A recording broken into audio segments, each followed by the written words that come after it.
the lead? She just went that way.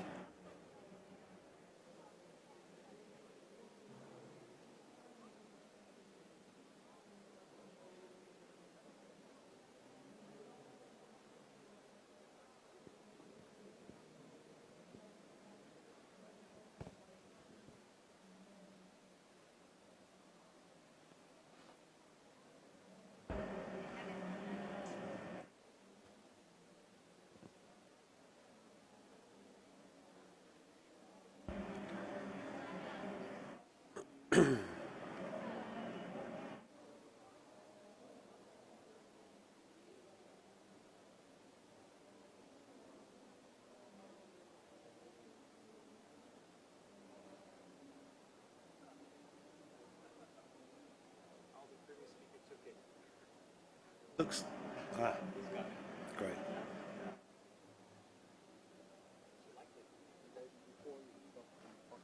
Okay, great. Thank you very much.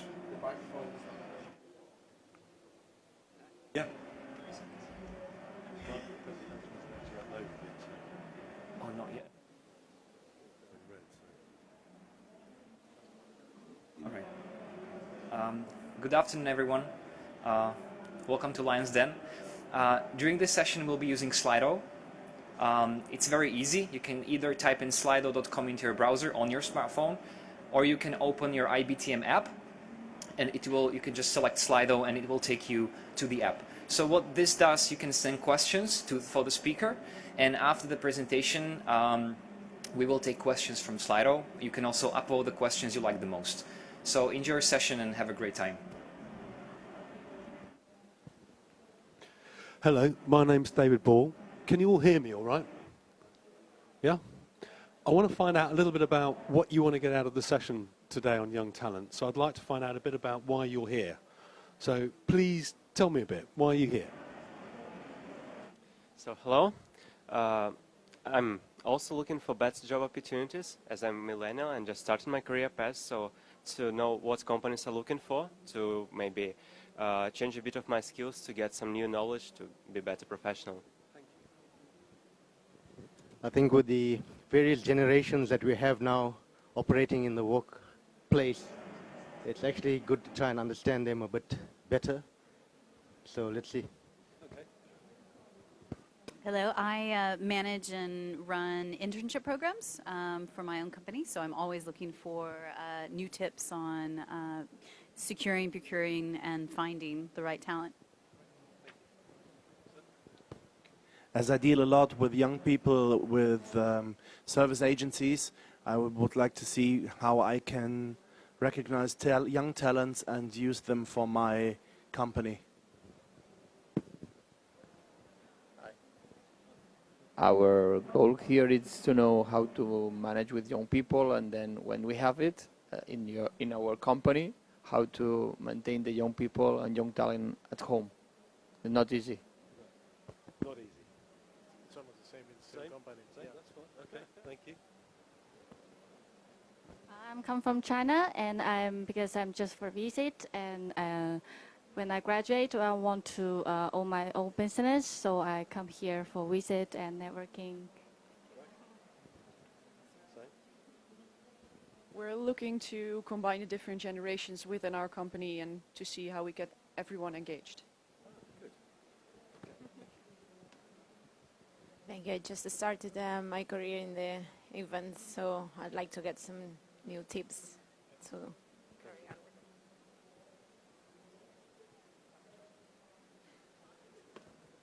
on. I employ interns, and I'm looking to how to engage them and innovate young talent.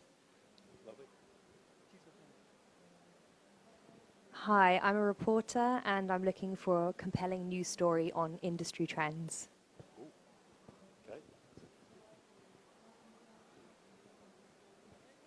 Hi, I would like to know how to engage young talents to my company. Hi, we work in a startup, and we are young talent, and we manage young talent. So we want to... More or less the same. Okay. That's very helpful, thank you. it's good to know who's in the room and what they want to get out of it.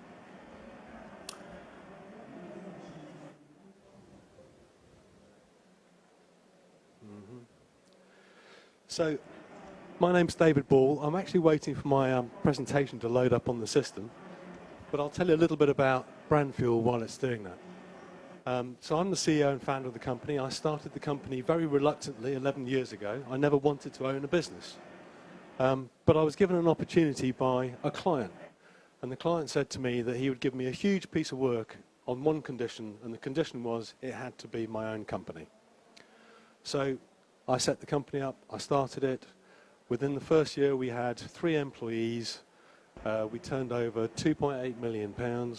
We were away to the races, we had great clients, it was all really exciting. And then in the second year, our employees went up to 17, and things started getting really difficult. The growth was really quick, I hadn't prepared for it, I didn't really know how to manage people, which is why I never wanted to have a business. And we had to kind of really stop and think really hard about what we were doing. And so it's been an exciting journey. We're now 51 employees. And this is a little video about kind of what it's like to be in our company.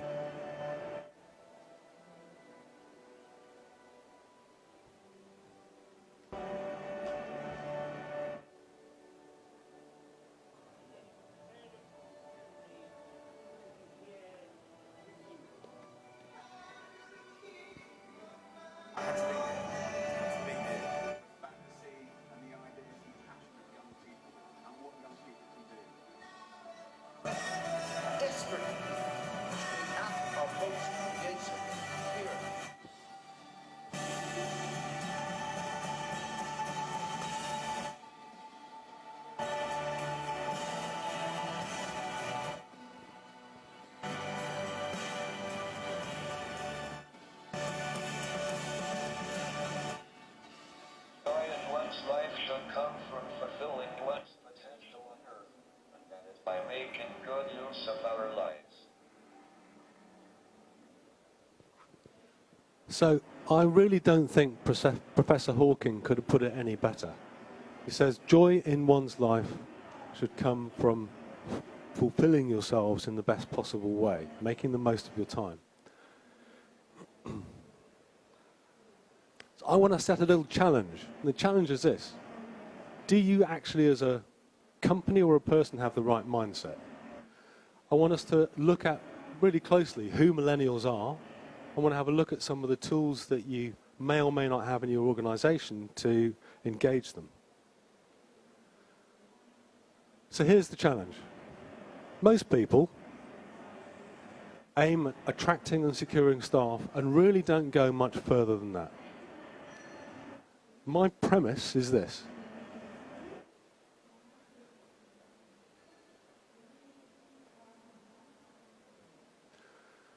Attract, induct, develop, reward, retain, and separate. So the philosophy I've always had in Brandfuel is that we don't own any employees. Employees are not assets. They're people. They're people who have particular skill sets.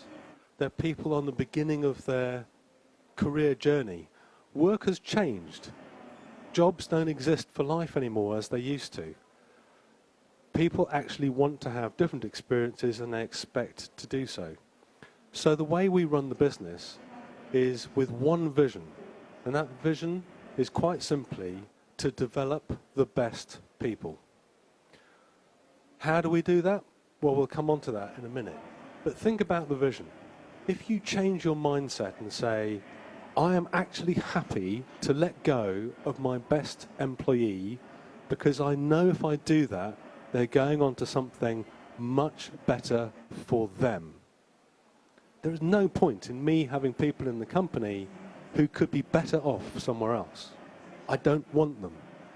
I do want them to be happy, and I want them to have the best that they can possibly do in their future career. And guess what? The people that leave Brandfuel love us. They still love us. They give us work. we're actually getting work from ex-employees and work at scale. But that's just because we treated them in the best possible way. We have a philosophy which is we try and recruit people who are learning agile. What do I mean by learning agility? I mean people who are really thirsty to develop, to learn, to advance, and so on. So the company actually has to live up to that. When we recruit, we have a recruiting methodology, and I'll talk a little bit about that in a moment. But we're looking for people who fit the brand, who are learning agile, and who have something different to offer the business.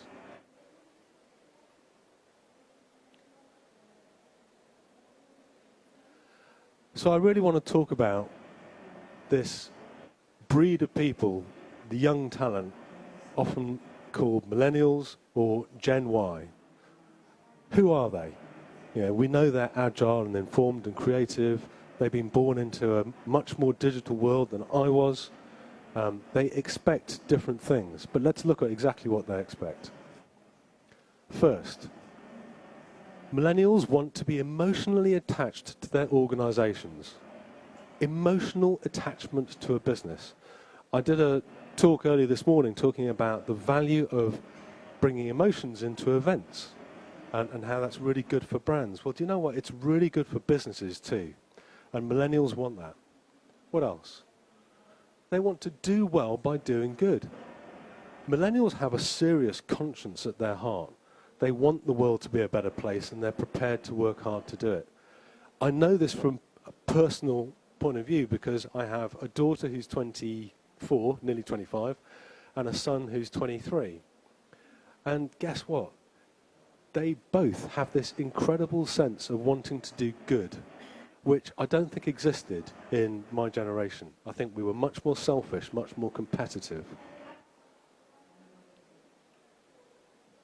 A more flexible approach. Work has changed. An office desk does not necessarily need to be in an office. It can be anywhere in the world. In our organisation, I'm highly likely to spend time in meetings with people who are in different parts of the country or in different countries. We'll have meetings by Hangouts, by Zoom, by Blue Jeans, video calls, Skype. Work is very different now, and it's changing really quickly. Our clients come and sit and work with us. We go and sit and work with them. Employers have to have a much more flexible approach into how they see the trust they give their employees to sometimes work from home or to work remotely in some way, shape or form. And we have the technology and the tools to do that, which we never used to have. So it enables that whole process to be really good. I've worked with a colleague in South Africa who spends 90% of his time in Cape Town. It works. Lastly,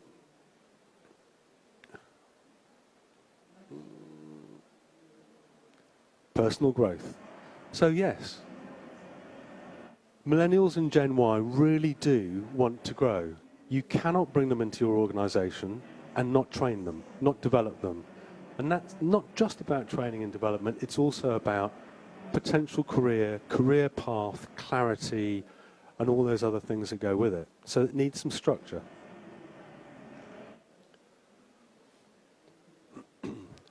We, as a business, we have quite a lot to offer. We are an award-winning agency. We win, I don't know, multiple awards every year. So we have various beacons that people can see that start to attract them to us. If you look on our website is quite active. As a tool, I've actually changed the website from being full of case studies, which a lot of agencies do, to only having a few case studies, but being as friendly as possible to potential talent. Because I think, actually, there's only 3 people who will ever come to my website. And probably the biggest person that comes is our competitors.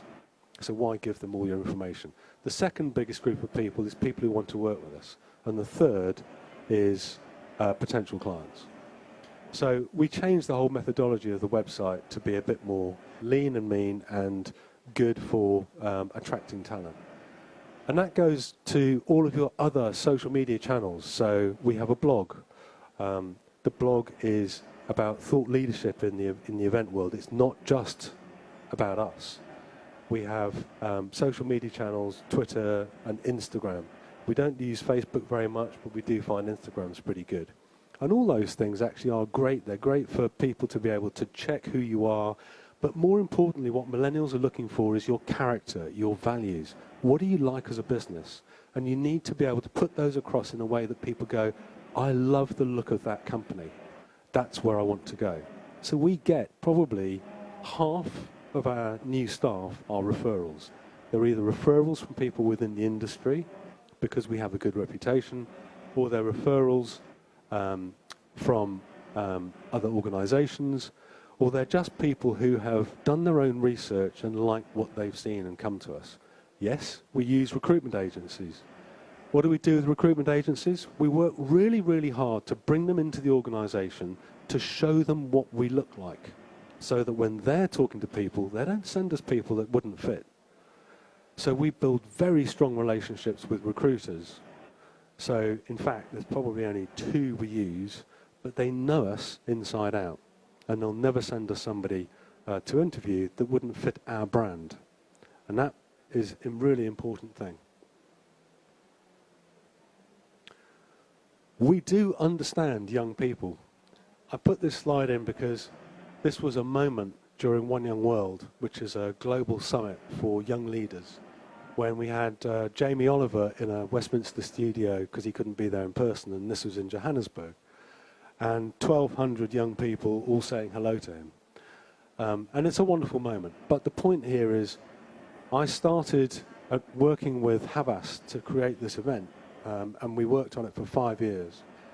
And it actually opened my eyes to a number of things, but the biggest thing it opened my eyes to was the character of young people, because the whole event would bring 1,200 young future leaders from 196 different countries into one place, a different place each year.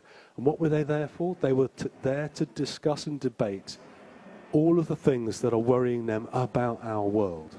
Why? Because they want to change it. These are all people who are in work, in jobs, they're accountants, they're lawyers, they're young scientists, taking time out to come to this to try and be part of a better place and a better world. To be immersed in that environment was humbling, totally humbling. And that's who we're trying to attract. These really cool, really talented, really caring section of society. So yes, what are the usual expectations? Well, you know, I'm sure you're all much more advanced than this, but most employers sadly just think of what they offer as days holiday, pension, and in the UK now, pension contributions are mandatory, maternity and paternity leave, which varies hugely. But there are some interesting approaches to some of these things. I don't know if you've ever come across some of these, but Twitter, about a year ago, stopped giving people holiday. They just said to all their employees in their contracts, take as much as you need. That's quite a brave thing to do. But it does say something about their approach to people they want to recruit. Our clients are people like Google. I've worked with Google for 12 years, Twitter, YouTube, Android, lots of young brands who are competing for this pool of very talented people really hard. And so actually it's helped me, because understanding the cultures inside their businesses has been really extraordinary and eye-opening as well. You know, you walk into a Google or a Twitter office, they have food 24/7. It's very hard to compete with that. I can't do that as a business. They have, you know, drinks and TGI Fridays where they go and have beers and all meet up. They're having, you know, gyms and incredible sort of internal care programs and very cool places to work. But those places to work are more distributive and less centered around a desk. The one coolest place in one of the Google offices in London is called The Landing. And The Landing is just a big carpeted area with lots of tables, sofas, chairs, armchairs, big tables and a kitchen. It's always full. The desks in the rooms around it are usually empty, but the landing is always full, and the buzz in that space of all these young people working, sitting on sofas, hanging out with people in different countries is amazing. And that's about environment, and we work very hard on environment. So, as a business, we talk a lot about enriching. Yeah, enriching is a brilliant word because it is so positive, but it requires a lot of focus and attention too. And we look at enriching our employees. And we do that in lots of different ways. So I think the first thing is there is a recruitment process, and part of that process is that everyone who comes to see us has to present to us. And what they have to present to us is who they are. They have to present to us about what their friends think are their biggest weaknesses and their biggest strengths. And they have to present to us about why they would be good for the company, why they would be a good fit, and what they would bring to the company that's different. Those presentations are illuminating. Some of them are absolutely terrible, and some are absolutely brilliant. I had one employee who's been with us for a good while, and the bit about who she was a picture of Prince Harry and a window flower box. That's all it was. And I said, Caroline, explain this. She said, I'm really honest. I love the royalty, I always have done, and I'm a mad fan of gardening and flowers, but I can only afford a window box because I'm in a flat. Great, brilliant. Caroline has been with us for 3 years. She's currently on maternity leave. She fits this whole profile. Training is huge in our company. The biggest kick I get out of walking into the office is I'll walk past a glass office and there'll be 2 people in there with papers strewn all over a desk. One of them I kind of vaguely don't know or know, and the other one's one of my staff. And then I'll remember. It'll be somebody during work hours learning a language. So out of our 51 employees, currently 12 of them are getting privately tutored on languages: Spanish, Italian, German and French. That gives me a real kick. Do you know what? They love it. Absolutely love it. We also divide our training up into 3 layers. So there is a really basic layer, I would call it a par layer. Bring everybody up to the sort of same basic skill level. So we train them internally on presentations, negotiation, handling big meetings, managing staff, all those kind of things. And they're fairly fixed courses. We then have a middle layer of self-selected training courses. So if you're in production, that might mean being paid to go and learn how to handle a cherry picker, or doing crowd dynamics with the government. If you're in the design studio, it might mean learning something new in terms of a new piece of software like Cinema 4D or typography. But it could also mean a serious qualification. So one of my senior managers over time did her CIPD, which is her personal development course, and is a full fellow. The company paid for that. I have another member of staff who started off doing her company secretarial training that we paid for. She left, and she's now an assistant company secretary at the National Grid. She's 28. We are so proud of what she's achieved. Think of the company size. My budget for training this year is £72,000. And I've done a little bit of talks like this before, and lots of people go, how can you possibly afford to do that? Well, just remember that in 2014-15, we turned over 13 million pounds. A year later, we turned over 17.8. And we're profitable. Yeah, there are bumps in the road for any business.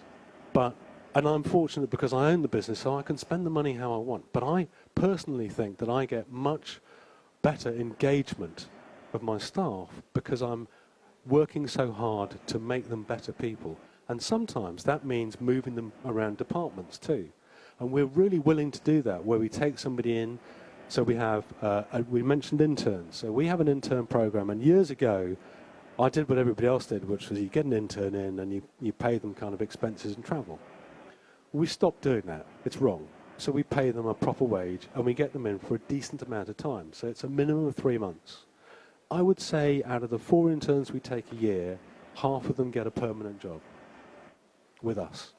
And they come in on that basis. They come in knowing there is an opportunity, a real opportunity for them to get a job.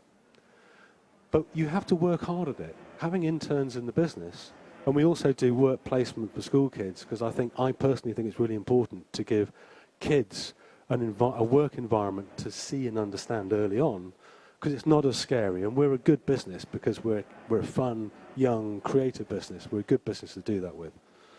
But it's really important to make the intern program one where we run them around every department. So they'll spend time in production, in client services, in operations and accounts, in finance, in the studio. So they get a full view of everything in the business, and then we get to see what attracts them the most. And I'll talk to you about one of those interns in a minute. I use this tool called Lumina. Lumina is something what we call the colourful mind. And it's just a slightly refreshed way of us understanding people's personality traits, but the gift really is we give that gift to those individuals. So those individuals, when they go through this process, they learn something really crucial about themselves and how they work and how they operate, and therefore how they can work more effectively with other people. So Lumina is a kind of colour-based thing. As an agency, that works really well for us. And I'll give the broad basis of it is that if you're yellow, you're a big picture thinker. If you're blue, you're in the detail. If you're green, you're a people person and really care about people. And if you're red, you're a doer, get it done. Well, nobody's any one single bit of those things, but it's the mix and match of how they work together that make us all different. But it does mean that I know when I'm talking to my COO, she is blue, I am yellow. We are opposites. So we have to moderate our language and how we work with each other because she only sees detail. So I'll give you an example. I first saw Thomas Heatherwick's new London bus, the new design, beautiful bus. And I was with Sue, and I said to her, wow, look at that, pointing at it. And she said, what?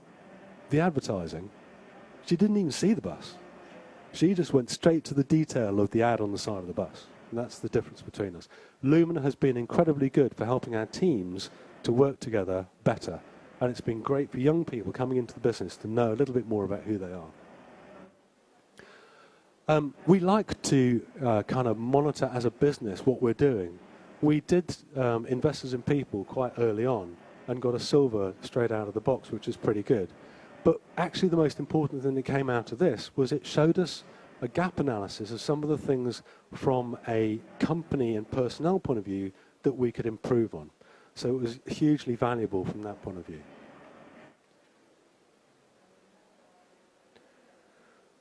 Appraisals, this is what I was talking about structure. So these people who want to grow, they need structure. So it is no good having a broken appraisal system. And there are some very good new more dynamic ways of appraising staff. So we try very hard to do one-to-ones with everybody once a week. Interim appraisals every 3 months where we set clear objectives and clear targets and strategies for them, what they've got to achieve. Full appraisals at 6 months and 12 months. And those things keep all those people really nicely on track and engaged with the business.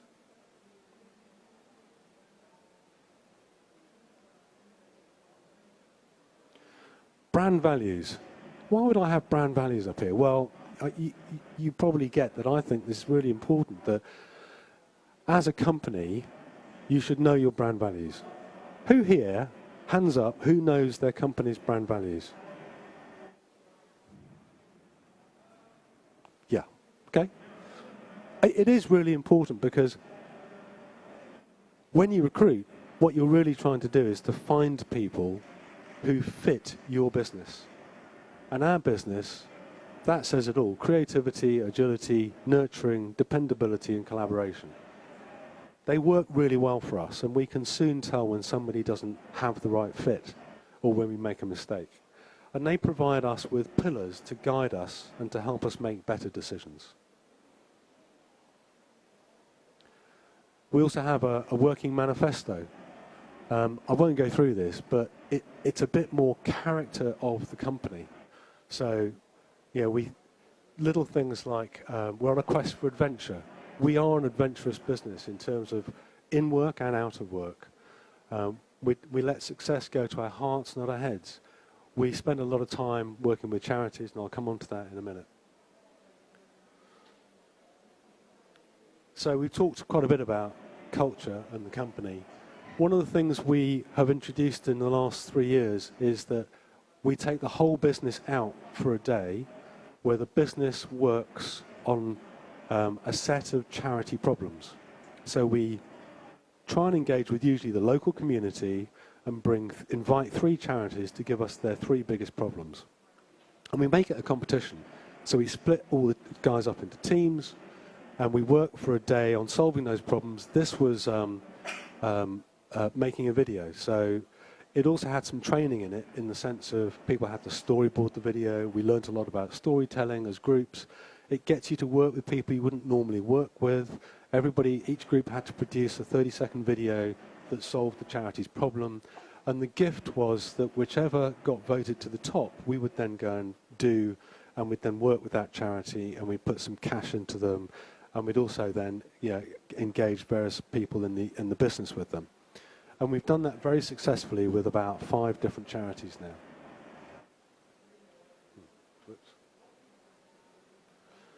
now.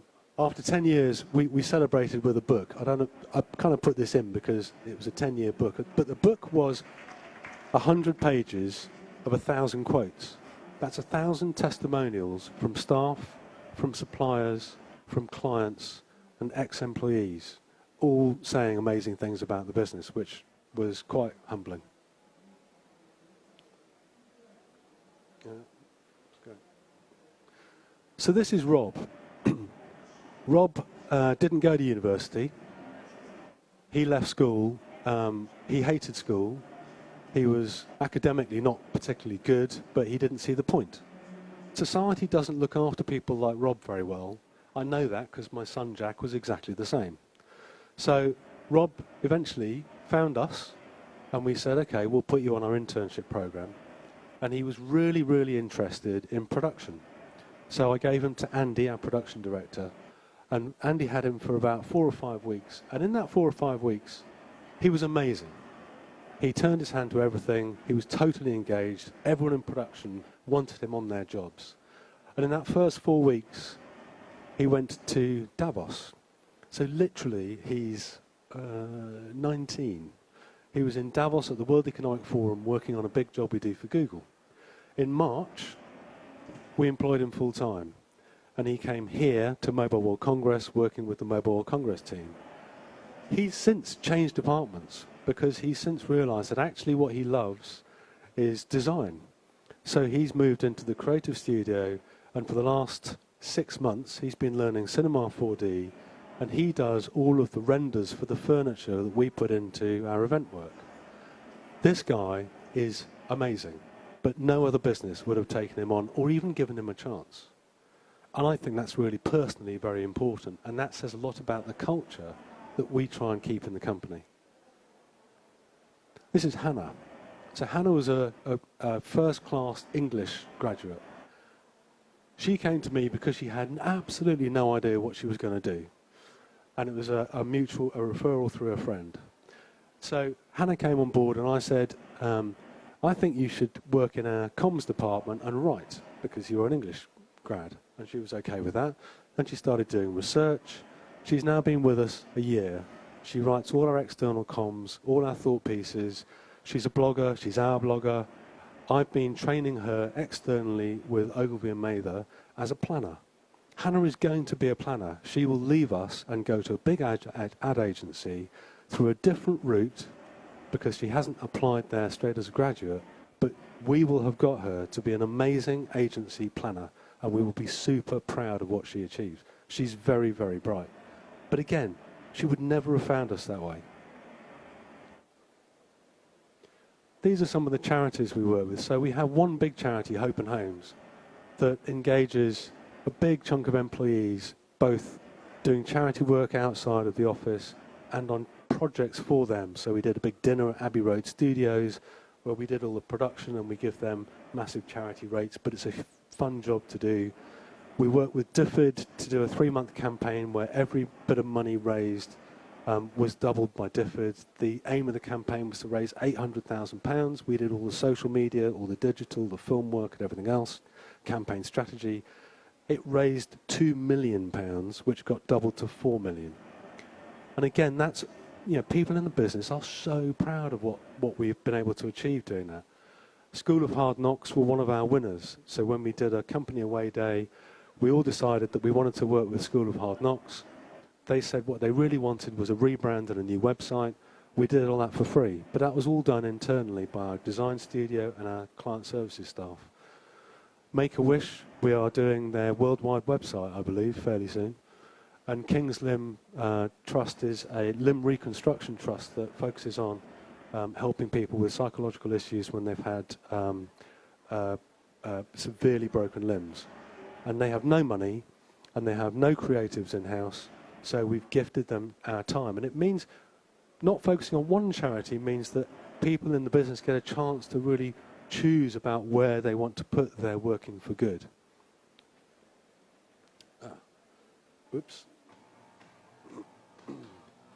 I can't pause this. But would you believe that one of our employees would do this with me? Because they did.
So I thought I'd better start there, but I didn't know it would start automatically, but this is Marina. So I set up a program 4 years ago called the Ellies. And the Ellies stand for Enriching Life Experiences. And what I wanted to try and achieve was to give somebody the opportunity to earn an experience that would change their life. The first one we did was, I'm an ultra runner. I ran the Kalahari Desert a few years ago and loved it. It was an amazing experience. I thought, how cool would it be to offer that for someone in the company to come and join me to do it? Everybody thought I was mad. 4 people applied. And what they had to do was they had to run a marathon, raise £2,000 for a charity, and prove to me that they could survive 240 kilometres in a desert in 6 days, carrying all their own food and kit. Marina won. She was 23 at the time. She'd never run further than 5K. She then did the London Marathon in April. She trained. She raised the £2,000. I had to beg and plead with her parents that I wasn't going to let her die in the desert. She was just 23. She became the youngest woman in 14 years to complete that race. That was 3 years ago, 4 years ago. She's still with the business. She's been through different departments. She's been on another Ellie's trip herself, which again she earned. She's in operations. She's extremely bright. She's totally engaged with the business. And she's an ultra runner. She never knew it. She now runs averagely 36 miles a weekend and has done some of the biggest ultra races in the world. This year she did Marathon des Sables and was the 13th lady out of 1,300 competitors. That is what emotional engagement with businesses is all about.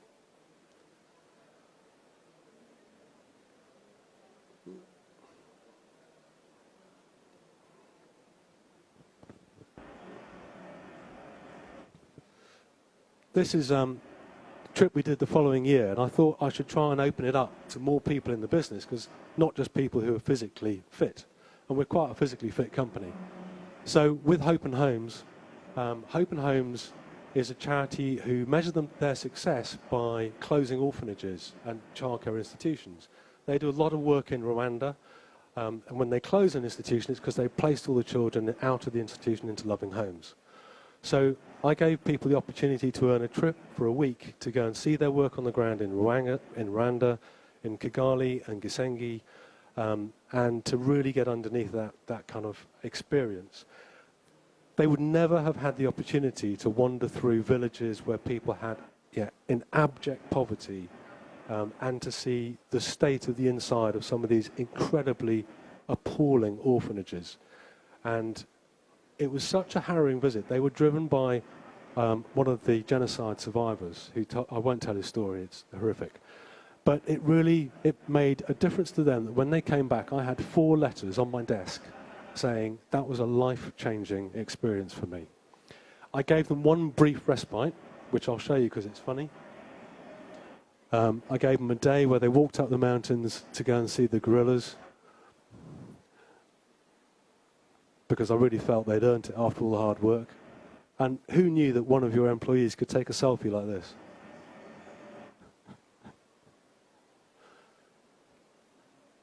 So, to sum up,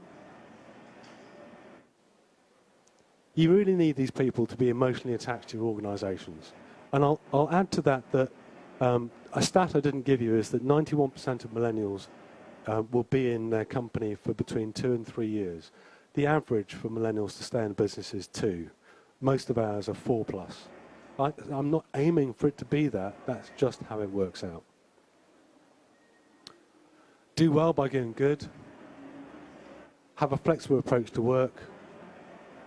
And give them lots of opportunities for personal growth. Thank you very much. Do you have any questions?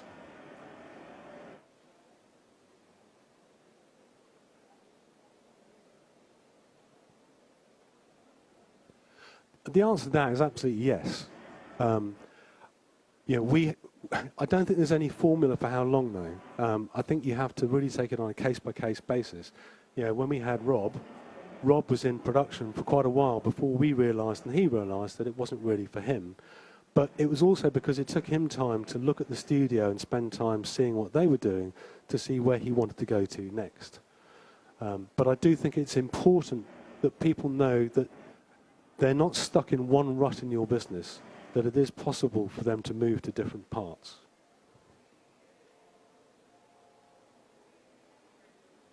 That's a really good question, thank you. Feedback is really, really important. So reward and recognition for work is absolutely paramount. We have various different tools for doing that. One is we have a quarterly company meeting where we will often single out individuals who've done incredibly well. We financially reward people, so we have a bonus system which is both on a quarterly basis, which is company-wide, and an annual basis based on company performance. But reward and recognition should also come from managers and from within the team. And we do as much of that as we can, and particularly through, we have a monthly internal newsletter, and a lot of our recognition and stuff goes through that communication. Any other questions?